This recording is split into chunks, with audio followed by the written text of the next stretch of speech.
Hello, Jenny Hall here for Honeybee Stamps. Today I'm sharing a project created with Paradise Blooms stamp and die set. This is new from the Hello Summer release in the Honeybee store. I'm also going to be using some powdered watercolors, and these are the Nuvo Shimmer Powders. I'm going to start out by cutting some small pieces of Arches watercolor paper and then using purple tape to secure them down.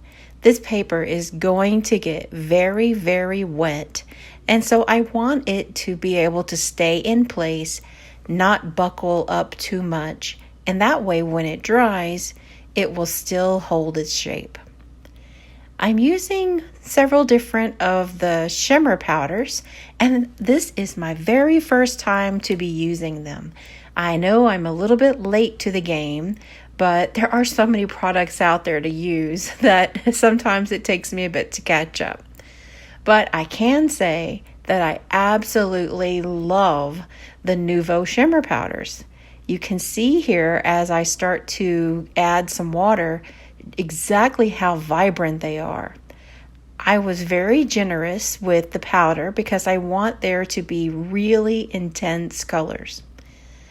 There should be a few ways that you can apply these powders to a piece of watercolor paper.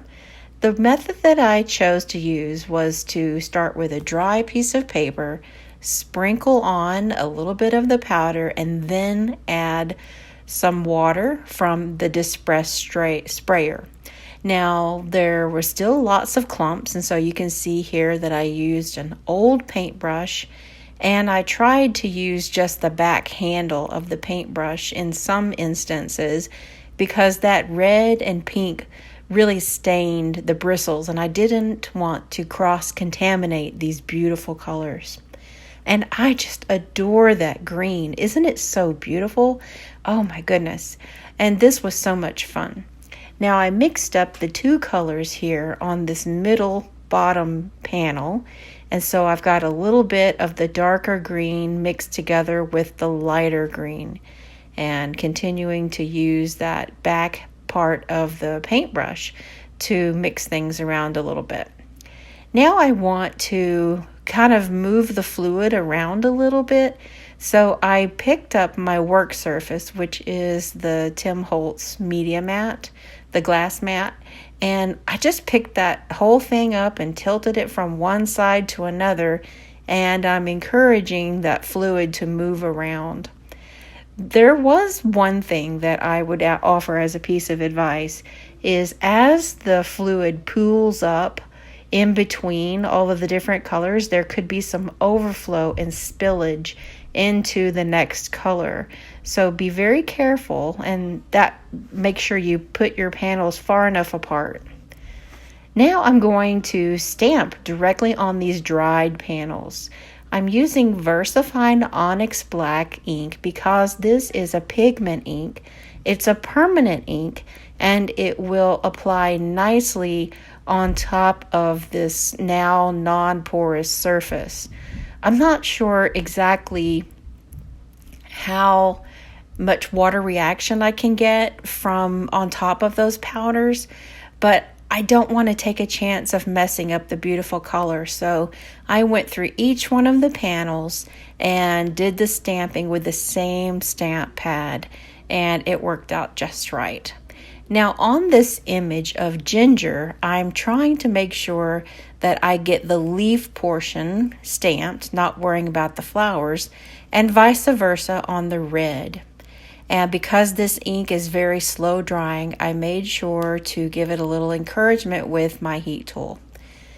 I wasn't sure how well the powder and the stamp pad would stick to the watercolor paper, so I popped down a piece of printer paper underneath the die cuts, and I'm sure glad I did, because as dry as I thought that ink was, it still had a little bit more to go. So that keeps my cutting plates from getting all yucky with wet ink. Now I'm going to take the red and the dark blue, the dark green pieces of the ginger, and I've cut away the flower on the leaf die cut, and then I've cut away the additional red part so that it won't show beyond the leaves, and put these two together with a little bit of paper piecing. And so now I have this beautiful red ginger that is just going to jump off of the paper. It's so vibrant and gorgeous. The shimmer powders are so shiny. It's like they have a pearl tone to them, and they are gorgeous. Now I want to add a background, and so I'm doing the second generation of ink technique by applying some ink to the stamp, first stamping it off on a piece of scrap paper, which in this case is printer paper, and then use the residual ink that's on the stamp to go down to the paper. And you see that it's a shade lighter. That's going to give the eye somewhere to rest in the background. Now I'm going to use all of these beautiful die cuts, and I think there were maybe 1 or 2 leaves that I ended up not using, but in my experience, it's best to have a little bit more and save them for later than not have enough for the design. Now I'm mixing around and arranging all these beautiful flowers and greenery, and I just love how much shine and shimmer they have. Some of these colors are so vibrant and summery that it's like a total tropical feel that I can feel when looking at this card. I'm not really a fan of bright reds and golden yellows mixed together. I like them separately, but there's something about this shimmer powder that just, it's so beautiful. If you haven't tried it, like I had not, I encourage you to give it a go. It's not an expensive coloring tool, and it's going to last a very long time according to how much I used from the little bottle.